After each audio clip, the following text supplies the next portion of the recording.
Good morning, student. Welcome in Gurukulam Academy, Delhi. Today we shall discuss about the part 4A of the Indian Constitution, that is fundamental duties. These 11 duties are for the Indian citizen. In last class we have discussed part 4 of the Indian Constitution, that was DPSP, Directive Principle of State Policies.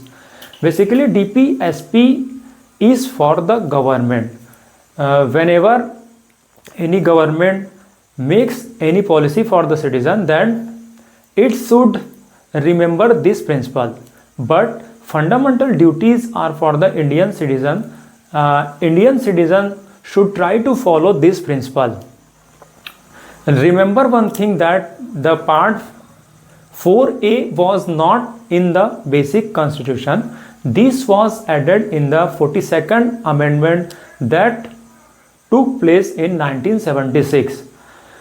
We know that there was a big emergency in our country from 25th June 1975 to 21st March 1977. In this duration, one committee was drafted. The committee name was Sardar Swarn Singh Committee.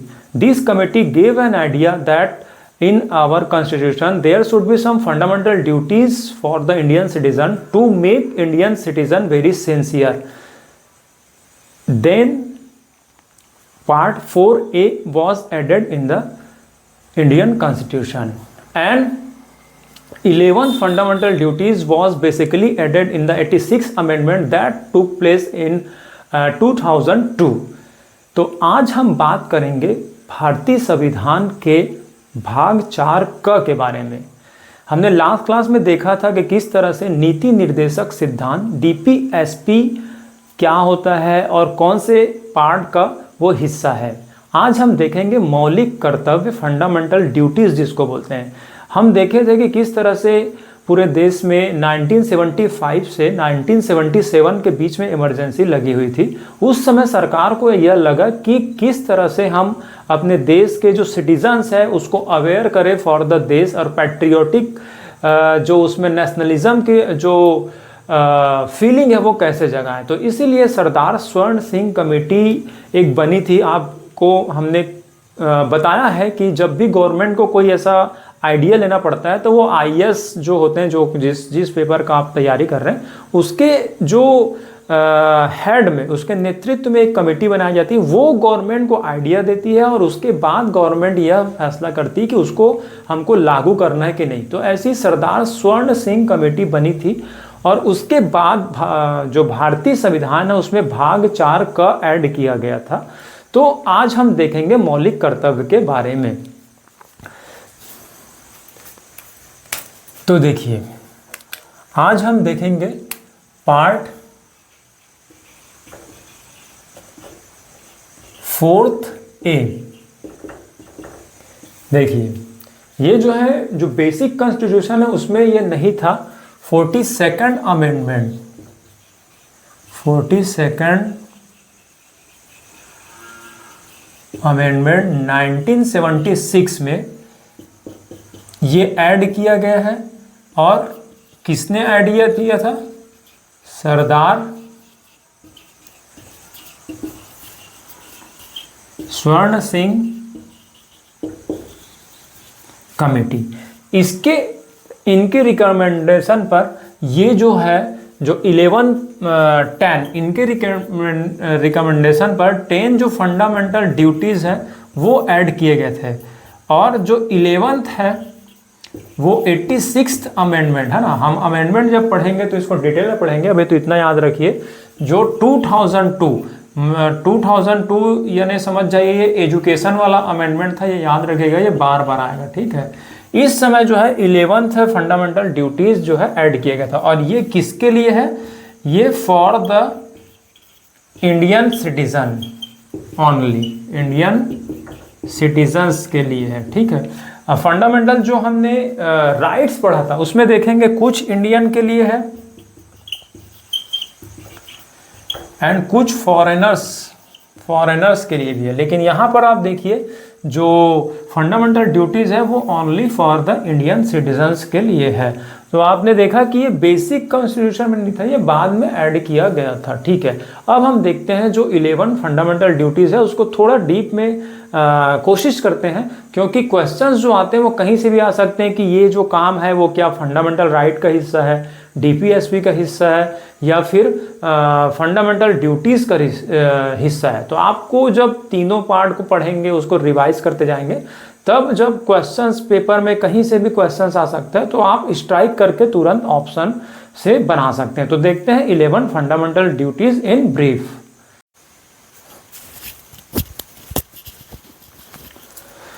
देखिए, अब हम देखते हैं fundamental duties को थोड़ा सा detail में। ठीक है, वैसे तो ये ड्यूटीज़ जो है ऑप्शनल है इंडियन सिटीज़न के लिए, लेकिन हमको ये देखना होगा कि आखिर ड्यूटीज़ में क्या क्या बातें कही गई थी जब नेशनल इमरजेंसी लगी थी हमारे देश में। तब देखिए, फर्स्ट जो फंडामेंटल ड्यूटीज़ है, to abide by the constitution, मतलब ये बोल रहा है कि अपने कॉन्स्टिट्यूशन को हमको मानना चाहिए। ठीक है, वैसे भी आप देखेंगे पॉलिटिकल पार्टीज है वो संविधान संविधान संविधान बोलते रहते हैं, संविधान बचाओ देश बचाओ, इस तरह से। तो ये हमारा ड्यूटी में शामिल है, to abide by the Indian constitution and respect it ideals and institution, the national flag and national anthem. और क्या करना है, रेस्पेक्ट इस आइडियल्स एंड इंस्टीट्यूशन, जो भी हमारे देश का आइडियल्स हैं, जो अच्छे अच्छे लोग हैं, एंड इंस्टीट्यूशन है, उनका रेस्पेक्ट करना है, और नेशनल फ्लैग का रेस्पेक्ट करना है, और नेशनल एंथम का रेस्पेक्ट करना है। ठीक है, तो ये पहला है कि अब सबसे पहला जो ड्यूटीज़ है, जो भी इंडियन सिटीजन देख रहे हैं, not only UPSC aspirant but this fundamental duties और फॉर द ऑल सिटीजन। अब देखिए, अनफॉर्चुनेटली ये क्या होता है, जो फंडामेंटल ड्यूटीज़ है, फंडामेंटल राइट्स है, डीपीएसपी है, वो केवल यूपीएससी एस्पिरेंट ही स्टडी करते हैं। यहाँ तक कि जो भी वनडे एग्ज़ाम है, एसएससी वाले हो या फिर स्टेट पीसीएस वाले हो, वो इतना डीप में स्टडी नहीं करते। लेकिन आप देखिए, जो ऐसा सब्जेक्ट है जो कि मुझे ऐसा नहीं लगता कि पॉलिटिकल लीडर्स या यूपीएससी एस्पिरेंट को जानना चाहिए, but this fundamental duties should be known by the all citizens of India. सभी इंडियन सिटीजन्स को ये जानना चाहिए कि आखिर फंडामेंटल ड्यूटीज़ क्या है, और हमको क्या क्या जो वर्क है वो अपने कंट्री के लिए करने की कोशिश करनी चाहिए। तो सबसे पहला वही है, कॉन्स्टिट्यूशन को हमको अबाइड करना है, मानना है, और उनके इंस्टीट्यूशन, नेशनल फ्लैग और नेशनल एंथम का भी रेस्पेक्ट करना है। This is the first fundamental duty. Second क्या है, to cherish and follow the noble ideals which inspired our national struggle for freedom. देखिए, ब्रेक करके पढ़ना है ना, मैंने आपको बताया था कोई भी लाइन अगर आप पढ़ रहे हैं for the UPSC, then you have to know each and every word, और वर्ड को जब जानते जाएंगे तो फिर उस लाइन की मीनिंग आपको पता चल जाएगी। तो देखिए, टू चेरिश, चेरिश यानी होता है कि आपको दिल में रखना है इसको, एंड फॉलो, और फॉलो करने की कोशिश करना है। सबसे पहले तो दिल में रखना है, उसके बाद फॉलो करने की कोशिश करना है। जैसे कि गॉड हो गया या कोई भी रिलीजन के लोग हैं, ऐसे तो नाम सब कुछ लेते रहते हैं, जैसे गॉड का नाम लेंगे या फिर किसी भी रिलीजन का, लेकिन उसको फॉलो नहीं कर पाते हैं ना। तो वैसे ही यहाँ पर फॉलो करने की कोशिश करते हैं, हम उस तरह के फॉलो करने की कोशिश करते हैं। सेम यहाँ बोला गया है कि टू चेरिश, दिल में रखना है, एंड फॉलो करना है किनको, द नोबल आइडियल्स, जो भी नोबल आइडियल्स हैं। ठीक है, और कौन से नोबल आइडियल्स, जो आदर्श है, जो अच्छी अच्छी बातें हैं। कौन सी अच्छी अच्छी बातें हैं, विच यानी जिन्होंने इंस्पायर किया था our national struggle for freedom. ठीक है, तो ऐसे ऐसे अच्छी बातें जो हमारे नेशनल स्ट्रगल जो हुआ था फ्रीडम के लिए, जो नेशनल स्ट्रगल हुआ था, हम जो मॉडर्न इंडिया है उसमें हम पढ़ेंगे कि किस तरह से कौन कौन से मूवमेंट चले थे। तो उन अच्छी बातों को जो जिन्होंने इंस्पायर किया, जिन्होंने नेशनल जो मूवमेंट चला फ्रीडम के लिए, उन अच्छे अच्छे बातों को अपने दिल में रखना है और उनको फॉलो करने की कोशिश करना है, ताकि फिर से ये देश कहीं ना कहीं अपनी सोवरेनिटी न खो दे, गुलाम ना हो जाए किसी देश में। तो ऐसे अच्छे बातों को अपने दिल में रखना है और उसके साथ चलने की कोशिश करना है। लेकिन आजकल अनफॉर्चुनेटली बोल सकते हैं, इंडियन सिटीजन कैसे विश्वगुरु बन सकता है। आप खुद देखिए कि आज लोग फंडामेंटल ड्यूटीज़ नहीं जानते हैं, बल्कि वो जानते हैं इंटरटेनमेंट। आप कोई भी देखेंगे, कोई भी क्लास हो, चाहे वो चाइल्डहुड देख लें या कोई बचपन के लोग हो या फिर यंग जनरेशन हो, चाहे वो एडल्ट जनरेशन हो या ओल्ड जनरेशन हो, कोई भी कंट्री के लिए बहुत कम सोचते हैं। आजकल इंटरटेनमेंट पर ज़्यादा लगे हुए हैं और ढूंढ रहे हैं शांति की तलाश। कहीं ना कहीं आप देखेंगे पीसफुल माइंड के तरफ ज़्यादा बढ़ते हैं और सोचते हैं कि हम जो आर्टिफिशियल कॉमेडी है या आर्टिफिशियल इंटरटेनमेंट है उससे हम अपने आप को कहीं ना कहीं शांत कर लेंगे। लेकिन ऐसा नहीं है। जब तक आप देश के प्रति एंड वर्ल्ड के लिए कुछ काम नहीं कर पाएंगे तो आपको पीस नहीं मिल पाएगा। ठीक है, तो ये है दूसरा फंडामेंटल ड्यूटी। थर्ड क्या है? To uphold and protect the sovereignty. इसको अपहोल्ड करना है, पकड़ करके रखना है, बनाए रखना है और बचाना भी है। किसको? सोवरेनिटी, यानी कोई देश अपना फैसला खुद कर सकता है, उसको बोलते हैं संप्रभुता। इसको डिटेल में पढ़ेंगे जब डिस्कशन करेंगे। तो सोवरेनिटी में क्या होता है कि हम जैसे भारत है, इसको कोई भी काम करने के लिए किसी से पूछना नहीं पड़ता, इसको बोलते हैं सोवरेनिटी। सोवरेनिटी यानी समझ जाइए सुपीरियरिटी। सुपीरियरिटी यानी क्या होता है कि किसी से इजाज़त लेने की ज़रूरत ना पड़े, किसी से परमिशन लेने की ज़रूरत पड़े, खुद अपना काम कर सके। तो सोवरेनिटी, सोवरेन कंट्री है इंडिया, तो सोवरेनिटी को बचाना है, यूनिटी को बचाना है। देखोगे हिंदू, मुस्लिम, सिख, ईसाई जितने भी रिलीजन के लोग रहते हैं उन सब में यूनिटी रखनी है। एंड इंटीग्रिटी, इंटीग्रिटी भी वही होता है कि कोलैब करके, कोलैबोरेशन के साथ एक साथ किस तरह से रहते हैं, तो इसको बोलते हैं इंटीग्रिटी। यूनिटी एंड इंटीग्रिटी को बचाना है ऑफ इंडिया, इंडिया के इंटीग्रिटी को अपहोल्ड करना है एंड प्रोटेक्ट करना है। This is third. Fourth, to defend the country. अब देखिए कंट्री को, जैसे अभी इंडिया एंड पाकिस्तान का वार हुआ था, ठीक है, वार होने का थोड़ा बहुत पार्शियल वार हुआ था और चांसेस बन रहे थे कि वो आगे बढ़ जाएगा, ठीक है। लेकिन जो इंडियन सिटीजन है, इंडियन सिटीजन, कुछ लोग तो इसको मज़े की तरह ले रहे थे कि वॉर हो जाए, वॉर हो जाए, वॉर हो जाए, ठीक है। लेकिन वॉर होने के साथ साथ बहुत सारे जो ऐसे रिजल्ट होते हैं जिसका इफेक्ट कहीं ना कहीं एवरी सिटीजन को होता। तो वॉर का जो ऑप्शन है, जब सब ऑप्शंस बंद हो जाते हैं तब अपनाया जाता है ना। तो यही बोला गया है कि to defend the country, war नहीं, वॉर से कंट्री नहीं बचेगी। जो डिसीजन कंट्री के हित के लिए है वो डिसीजन लेने के लिए बोला गया, ठीक है, इन द फंडामेंटल ड्यूटीज। और नागरिकों को ही, ऐसा नहीं। अब आपने देखा था इंडियन जो न्यूज़ चैनल है वो तो वॉर करा ही दिए थे। कोई बोल रहा था पेशावर, कोई बोल रहा था इस्लामाबाद तक सेना घुस गई है। तो न्यूज़ चैनल को टीआरपी चाहिए, क्योंकि अब देखेंगे कंपटीशन जब ज़्यादा बढ़ता है और जब कुछ नहीं मिलता तो लोग कुछ भी करने लगते हैं, ठीक है। तो यहाँ पर न्यूज़ चैनल भी अपना जो इंटीग्रिटी है, सोवरेनिटी है, वो खोते जा रहे हैं। लेकिन हमको देश का खोने नहीं देना है, ये बोलता है हमारा फंडामेंटल ड्यूटीज। फिफ्थ क्या है? To promote harmony and the spirit of the common brotherhood, भाईचारा। भाईचारा देखिए, इंटीग्रिटी कब आएगी, यूनिटी और इंटीग्रिटी कब आएगी? जब हम सब ने रिलीजन के बेस पे, कास्ट के बेस पे ब्रदरहुड होगा और सबको ये पता चल जाएगा कि कोई भी कास्ट एंड रिलीजन कुछ नहीं होता है, सबका जो बेसिक है वो एक है। तभी आप जब कॉमन प्लेटफॉर्म पे आएंगे ना सब, तभी ब्रदरहुड आ पाएगा। तो यही बोला गया है, to promote harmony and spirit of the common brotherhood amongst all the people of India. ये देखिए, पीपुल ऑफ इंडिया के बीच में हमको भाईचारा बढ़ाने की कोशिश करना है। लेकिन आज देखोगे कोई भी कंट्रोवर्सी है तो ये हिंदू मुस्लिम हो गया, किसी भी कास्ट के नाम पर ब्रदरहुड टूटते जाता है। तो देखिए ये सब आपको बढ़ाने की कोशिश करना है। वेदर आप सेलेक्ट होते हैं तो, नहीं होते हैं तो, फिर भी आपको एक इंडियन सिटीजन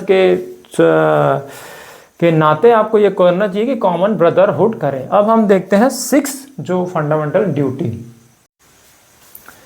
देखिए अब जो 6 हमारा फंडामेंटल ड्यूटी है वो क्या बोलता है। देखिए एक लाइन है, to value and preserve the rich heritage of our composite culture.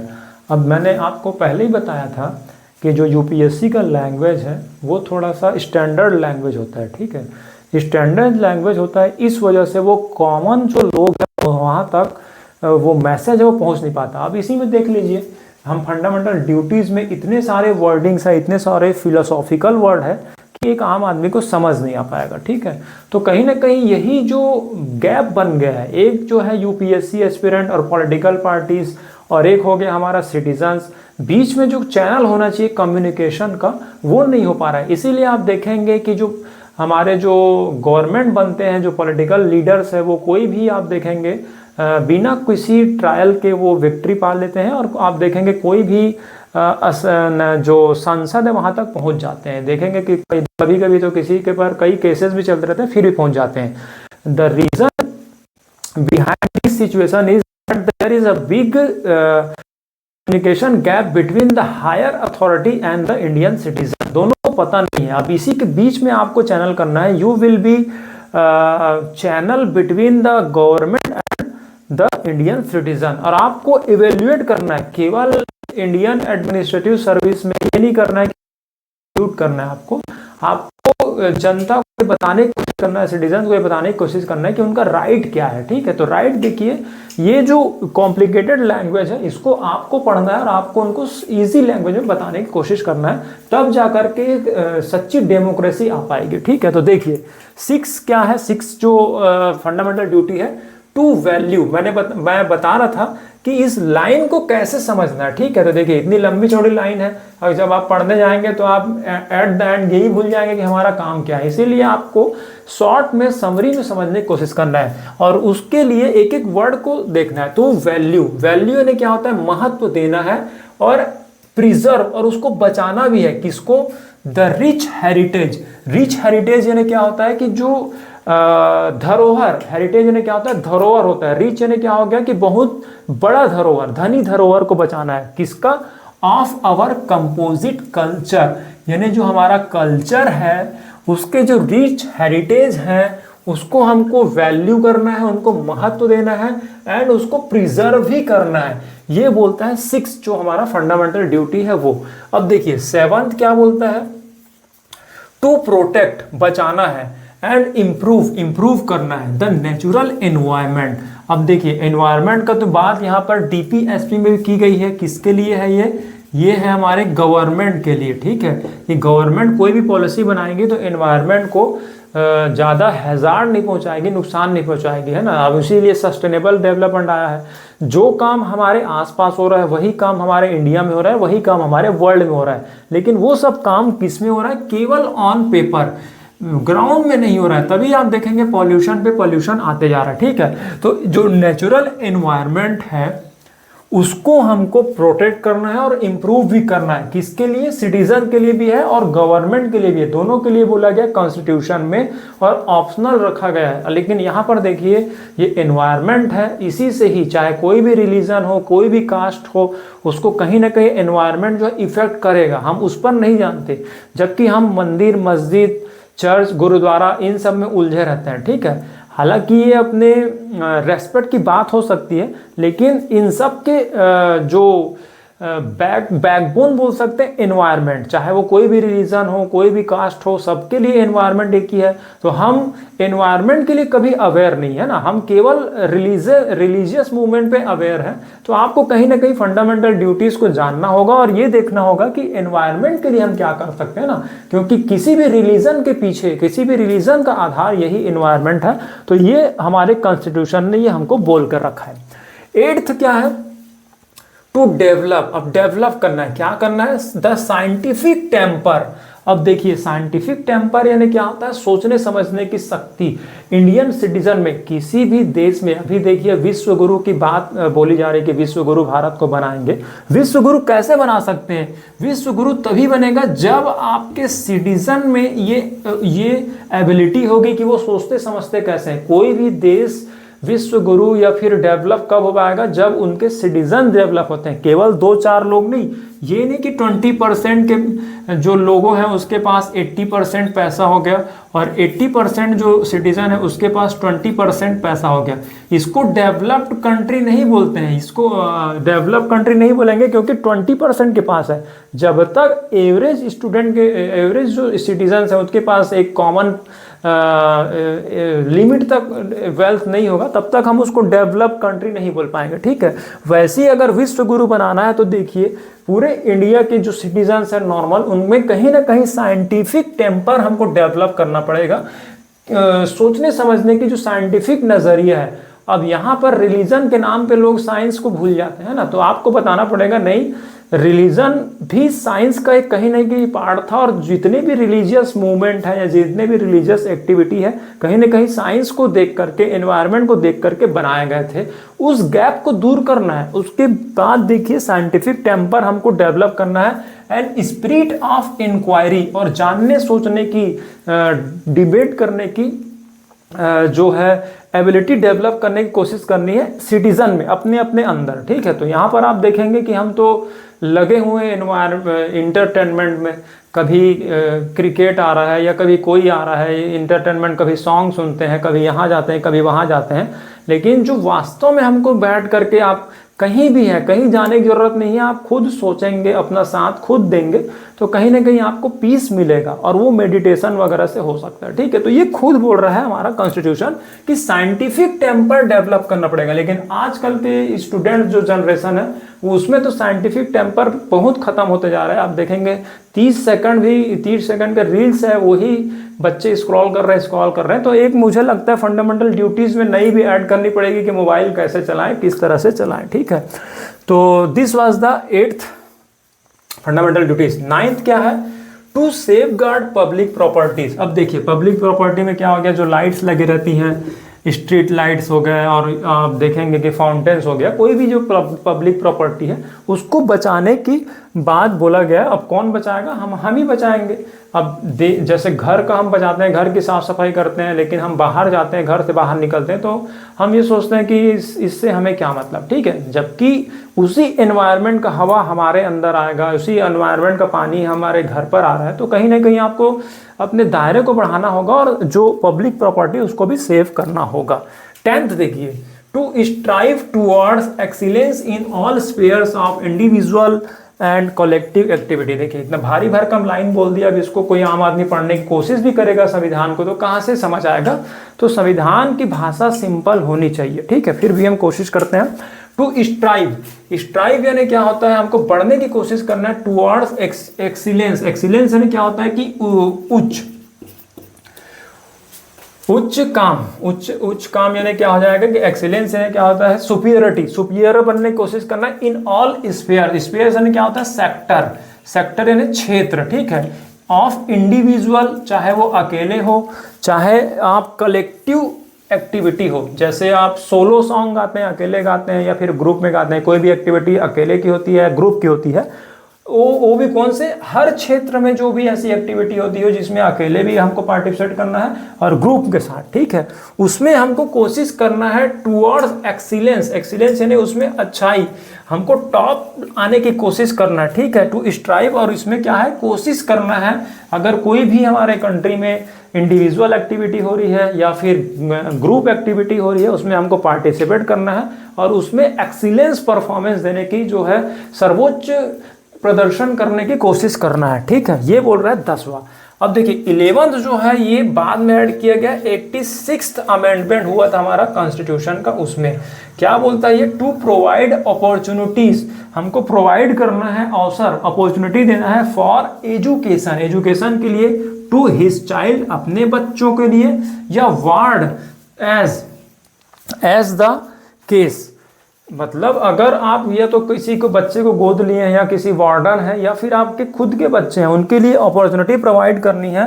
May be between the age of 6 and 14, मतलब 6 वर्ष से 14 वर्ष के जो भी चाइल्ड है उनके लिए अपॉर्चुनिटी प्रोवाइड करनी ताकि वो एजुकेशन ले सके। ठीक है, तो एजुकेशन लेंगे, फिर वो 14 वर्ष के बाद खुद से यहाँ पर देखेंगे 14 ईयर्स के जो बच्चे हैं खुद से डायरेक्शन मिल जाता है, लेकिन 6 से 14 वर्ष के बीच में आपको यहाँ पर कोशिश करना है एजुकेशन का एनवायरनमेंट। तो देखिए this were the 11 fundamental duties for the Indian citizen के लिए। ठीक है, आईसी इंडियन कॉन्स्टिट्यूशन और इंडियन सिटीजन, ये है फंडामेंटल ड्यूटीज। ठीक है, तो अब देखिए पार्ट 3 में हमने क्या पढ़ा है, पार्ट 3 में हमने पढ़ा है फंडामेंटल राइट, किसके लिए, ये इंडियन सिटीजन के लिए। ठीक है, पार्ट 4 में हमने पढ़ा है डीपीएसपी किसके लिए है, इंडियन गवर्नमेंट, आईजी के लिए। ठीक है, आईजी। और पार्ट 4A ये किसके लिए, फिर से ये आईसी यानी इंडियन सिटीजन्स के लिए। तो देखिए पार्ट 1 में हमने पढ़ा था the union and the states, part 2 में हमने पढ़ा था सिटीजनशिप, अब सिटीजनशिप हो गया, लेकिन नागरिकों को ये 3 जो पार्ट है, part 3, part 4 and part 4A, ये सब जो है सिटीजन्स की बात की गई है। मतलब पहला जो 5 पार्ट है इंडियन कॉन्स्टिट्यूशन का, उसमें एक तो देश बना, the union and it's territories, the citizenship, fundamental right जो है सिटीजनशिप को मिला है, डीपीएसपी भी गवर्नमेंट के लिए है लेकिन आपको सिटीजन के लिए करना है, और जो फंडामेंटल पार्ट 4A है वो भी इंडियन सिटीजन के लिए फंडामेंटल ड्यूटीज़ है। तो देखिए अभी हम गवर्नमेंट में इंट्रोड्यूस नहीं हुए हैं, जब हम पढ़ने वाले हैं इंडियन गवर्नमेंट अब चालू होने वाला है पार्ट 5 में, जब हम इंडिया गवर्नमेंट के बारे में पढ़ेंगे। उससे पहले देखिए कि इंडियन जो कॉन्स्टिट्यूशन है उसने पूरा जो इम्पोर्टेंस है सिटीजन्स को दी है, उसके बाद गवर्नमेंट जो है central government, state government and local government, the union और द स्टेट गवर्नमेंट, ये सब जो पार्ट आएंगे वो बाद में रखा गया। तो कहीं ना कहीं आपको समझना होगा कि गवर्नमेंट, इंडियन कॉन्स्टिट्यूशन ने गवर्नमेंट से ज़्यादा पावर जो है इंडियन सिटीजन को दे रखा है। तो अगर इतना पावर दे रखा है तो इन फंडामेंटल ड्यूटीज़ को हमको फॉलो करने की कोशिश करनी चाहिए।